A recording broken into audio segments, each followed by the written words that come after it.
Just me, a place to be me, where you get to experience life. 'Cause life is a journey, not a guided tour. If you want the rainbow, you have to go through the rain. Welcome back, to another episode of Just Me podcast where we're talking mental health, mental wellness for March Madness. Welcome back, and it is truly March Madness. The tournament starts in the 27th of March. Here coming up in just a couple of days, the dance begins. Are y'all ready? Woo! We have some locals. We got High Point University in there. Mm-hmm. We got I'm a UNC. Duke fan. I'm a Duke fan. Duke is right down the street. I'm a Dookie. Okay. I Well, also represent the Army as well. So go that's what's Army. up. That's what's up. March Madness is here, yes, and with it comes intense pressure. Athletes are expected to perform at their peak, but they also are expected to juggle academics, family pressures, future plans, friendships, and the demands of our coaches. So, with that being said, we are unpacking the mental side of high stakes sports. So, we got to remember that at times emotions are very, very high, and when they're high, a lot of mental concerns come out of this. So, we're going to talk about how athletes manage stress, deal with setbacks, and build strong coping strategies. So let's start breaking it down with the biggest sources of stress for athletes during this time period. And again, like I said, I'm a Duke fan, and that game with Duke versus Carolina, and Carolina came with the comeback, score 71-72, and it was only 4 seconds left. And then you had somebody, a seasoned player, do a lane violation, and it knocked them out of the game. And it was one of the games I was rooting for the other team. Like I wanted to go into overtime. And the look on the player face, again, a seasoned player, 5 years, he stepped on the foul line when it was at the free throw. And to see the look on his face and his team member's face with only 4 seconds left, you can just see the stress, the pain on all of the players. So, what makes March Madness such a high pressure situation for athletes? It comes with a lot. It definitely comes with a lot because not only do you have thousands of people watching you, this is different than high school sports. You are on a national platform. You also have the academic expectations and the eligibility. You have the expectation of your parents, depending on what type of family that you come from. There may be other expectations as far as family pressures, the future of your scholarship and potential draft picks, your relationship, not only with your family, but maybe intimate partners, friendships. And then you also have the fact that social media is such a big platform now, the scrutiny of everybody else in the world. Everyone has their opinion. Social media has allowed everyone to have their opinion. And so with that, you have the good, the bad, and the ugly opinions. So there's a lot riding on March Madness.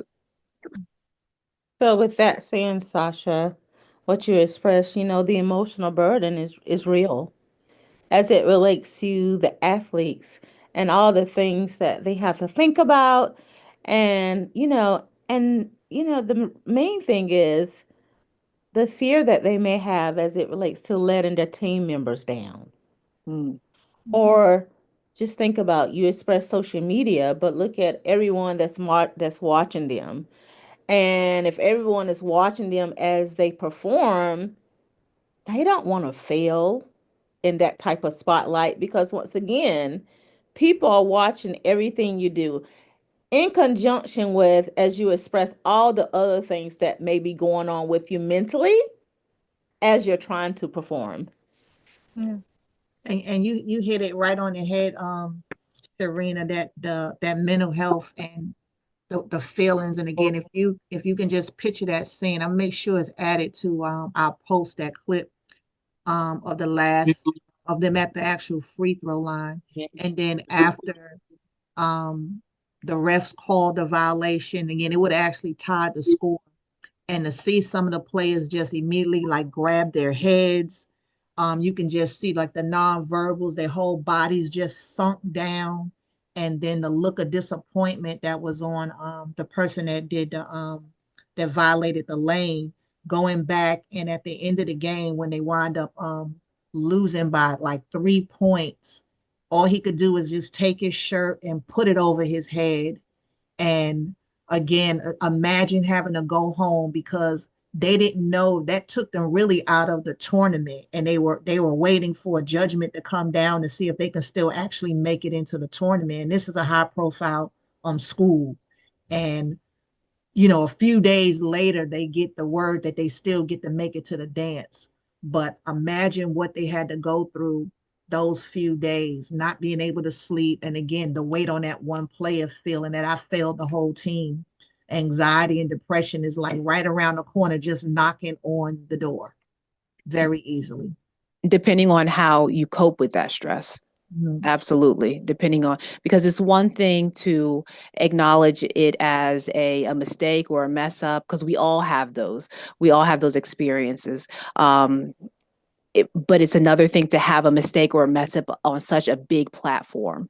So there's a lot of pressure that rises, and it's different. It hits different. So definitely not taking away the fact that yes, we all make mistakes. We all learn from our mistakes, and that helps us grow. Some mistakes are just bigger than others. So that just happened to be one of those. Gotcha. So the key to handling that type of stress is recognizing where it comes from.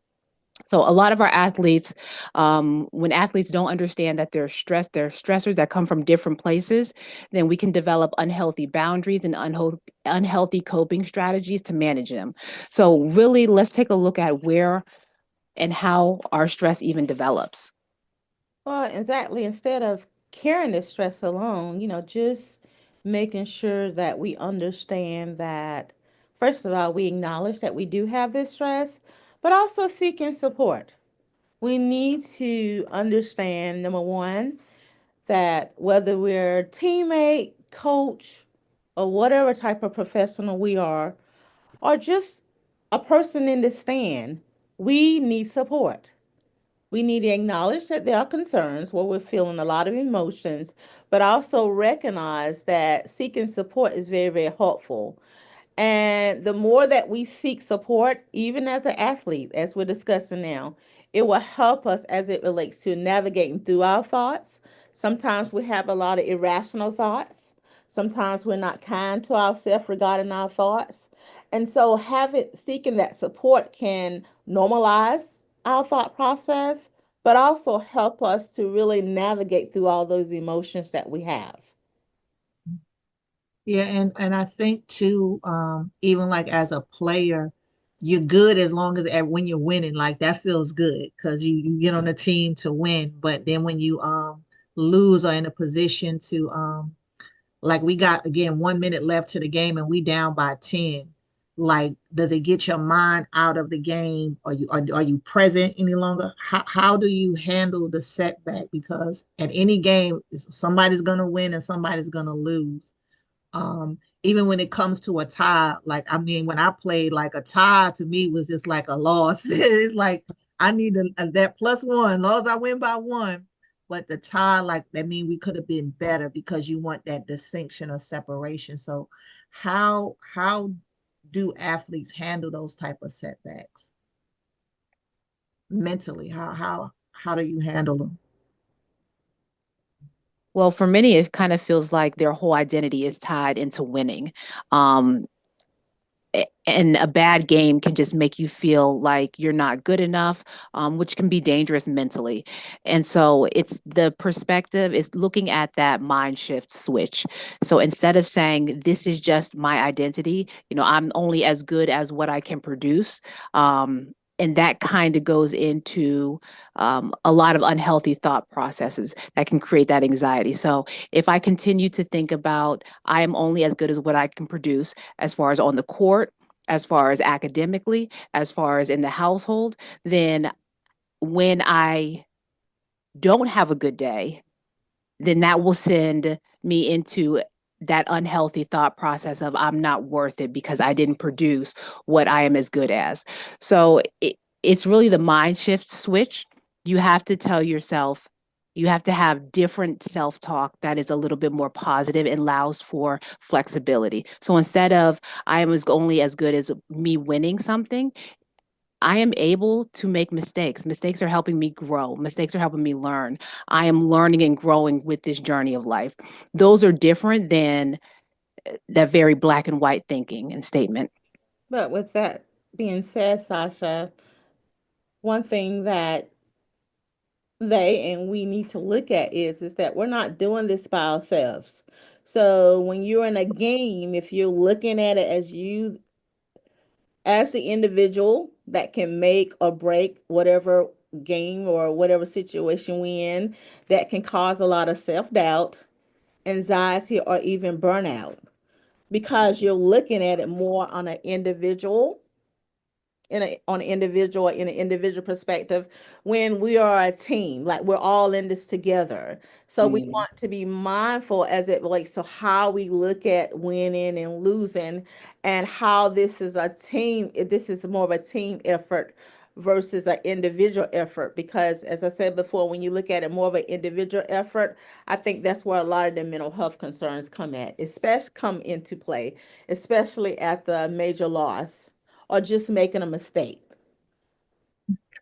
I like that information because, like I said, I'm gonna keep reverting back to that one game, and just the feeling like how everything was going good because they actually had came back. They were like down 20 points and down 11, and then they'll come back with 4 seconds left, and you are a shot away from like tying the game and maybe going into overtime or even possibly winning. That the pressure is like on, like really feeling like a pressure cooker, and all of these things are coming to you, hitting you. And like you had added, Sasha, like even in those moments like that self-talk, like what is going through your head, and if it's negative stuff you need to be changing it, the positive stuff to shift that mindset. And like you said, Miss Smith, like you are part of the team. It's not just you're not the team, you are part of the team. So to that kind of helps distribute some of that pain or pressure away from that one individual. So when it comes to you have a right mindset, um, how do you normalize setbacks? Like what is it? What does it mean to like bounce back? How can you actually bounce back from that moment or that feeling?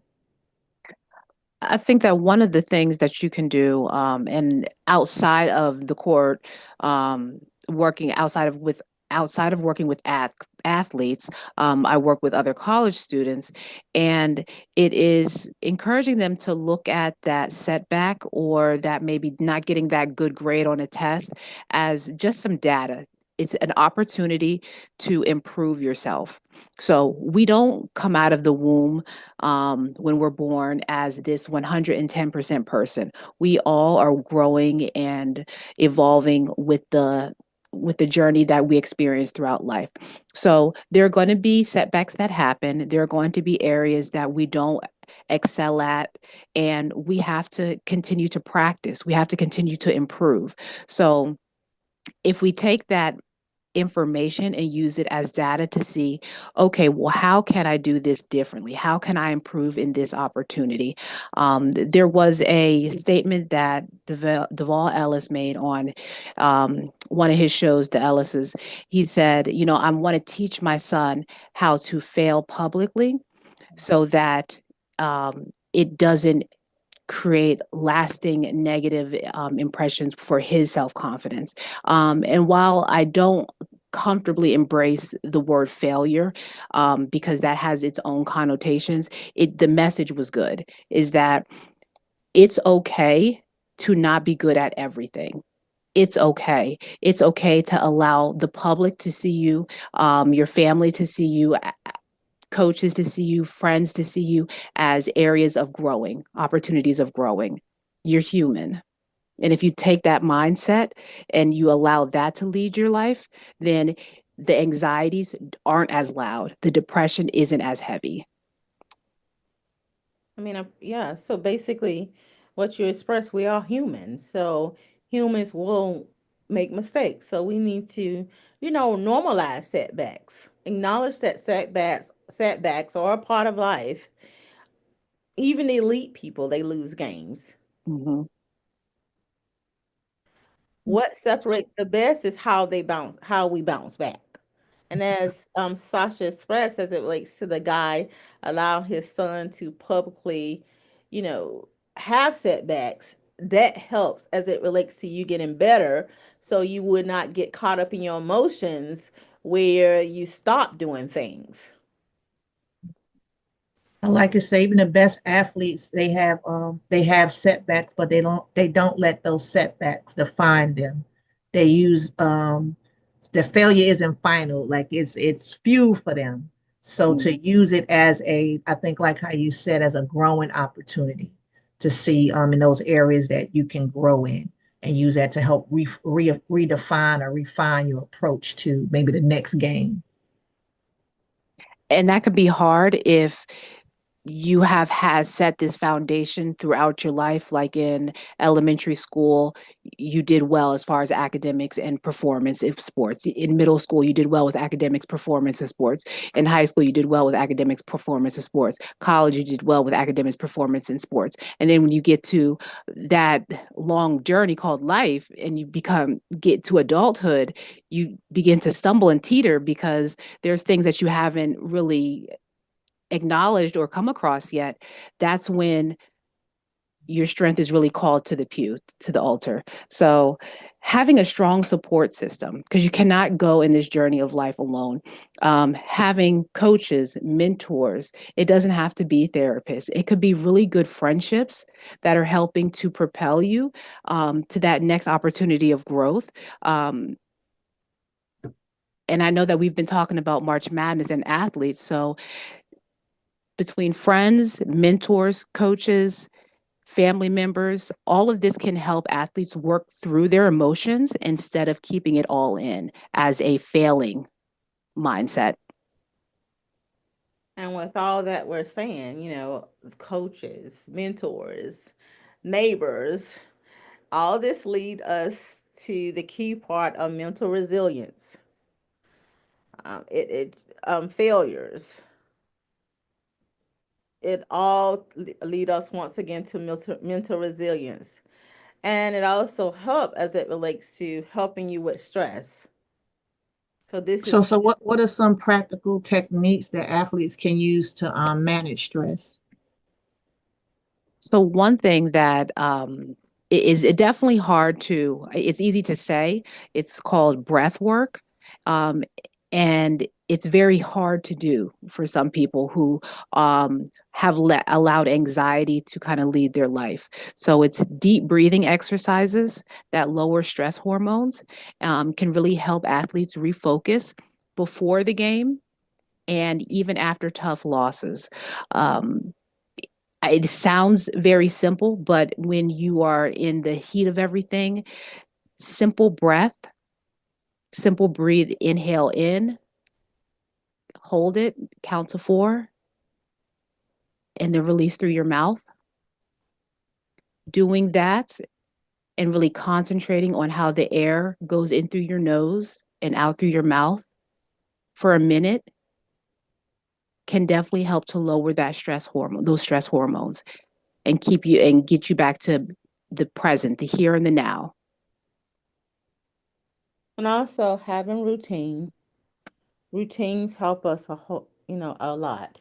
Having pre-game and post-game rituals that can help you, and some of that is journaling, getting those thoughts out of your mind and on paper.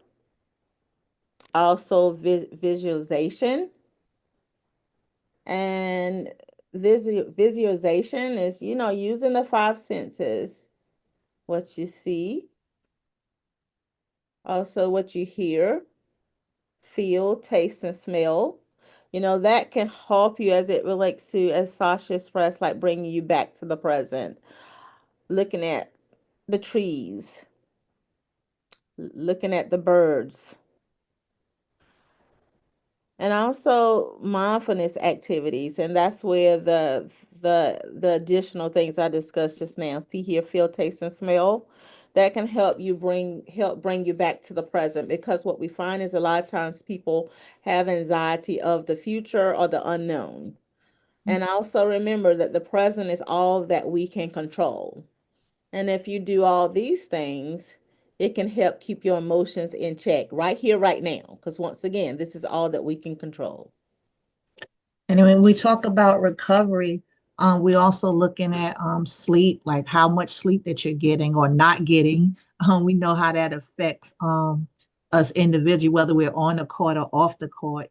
Nutrition and hydration too is very important. I heard that thing like I was hangry the other day because I was hungry because I didn't eat and it made me like angry. So how I was acting was really based on me not eating. So that part of that balance too is like the sleep, proper nutrition, and hydration as well. Because again, not hydrated can lead to other physical things. You can get headaches, you can get cramps, and that's going to affect your game and things like that. So you want the whole you, mentally and physically, to be checked. And I like how you said like having a routine, like making sure that's part of your routine, a good amount of sleep, good nutrition, good hydration is very important as well. Absolutely. Stress is 10 times worse on your body when your body is running on empty. Fueling your body properly with rest, water, and healthy nutrition, not the snack foods, not the protein bars, not the Gatorades, but getting that balance of the omega 3s, the fatty acids.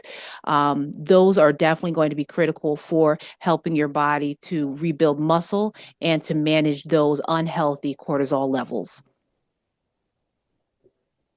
And, once again, we are human. And for the emotional balance, athletes need the off the court outlets. And those are simple things like listening to your favorite music, whatever your favorite hobbies are, make sure that we invest in them. Time with family and friends. Because before you were an athlete, you were a regular person with.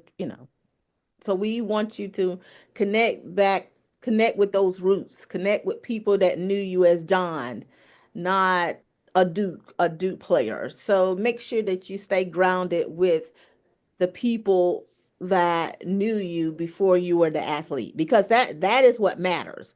Because if something happens and that athlete title is removed, we want to make sure that you have the other title that you can relate to, and that's just being John. That's very, very important. Do not allow the title to take away from the person that you are. Yeah, I hear another Dookie in the house. She's like, no, I'm not a Dookie, but I had to say their name. Yes, yes, But I am. Tracy. I'm see, sorry. I That's know you're a fine. Dookie. I know Yes. you're a Dookie. I did not like Carolina. I'm so sorry, but But we like all sports though. yes, Shout we out do to like our Carolina sports. because That's we do right. So, represent North yes, Carolina. that's right. There you That's go. right. There you go. That's But right. it's a good book that's out there that talks about your body keeps the score.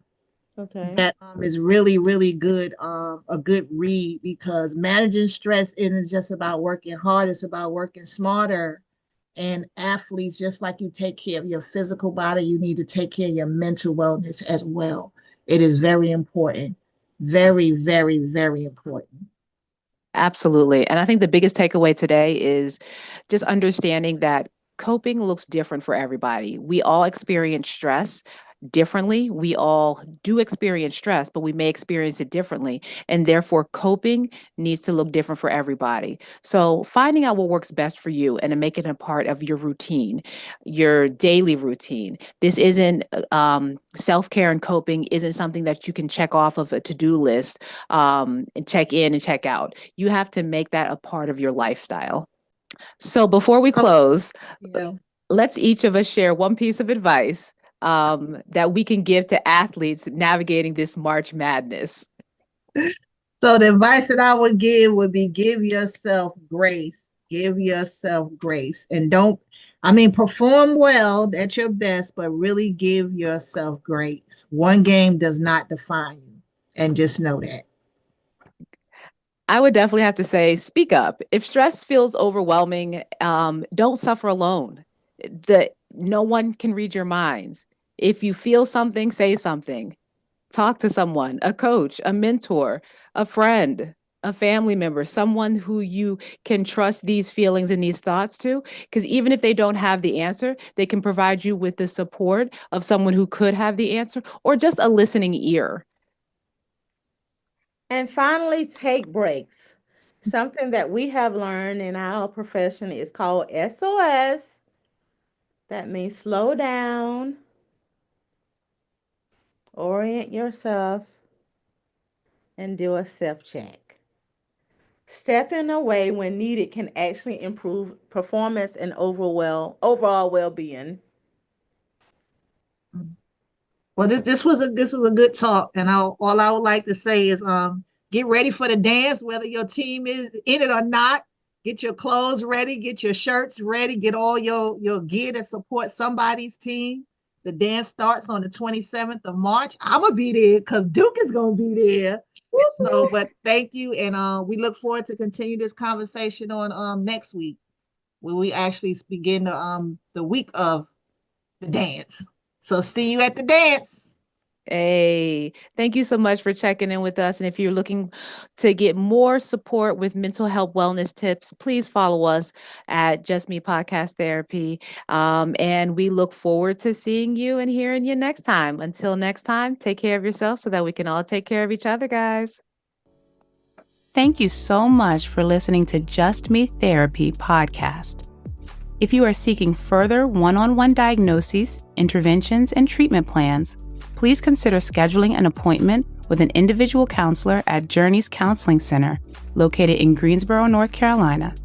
Journeys can be reached at 336-294-1349. The mission of Just Me Therapy Podcast is to use authentic conversations to uplift one's mind, body, and soul. The goal of Just Me Therapy is to offer affordable education and insight to individuals who experience financial barriers to accessing individualized behavioral health care services. With that being said, the information, including opinions, advice, and recommendations discussed in this podcast, are intended for individual, informational, and educational purposes only. Such information is not intended to substitute the recommendations of your own licensed therapist or healthcare professional.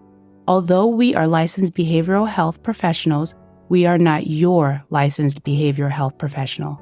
As a result, the advice mentioned on this podcast should not replace the recommendations offered by your own qualified health professional.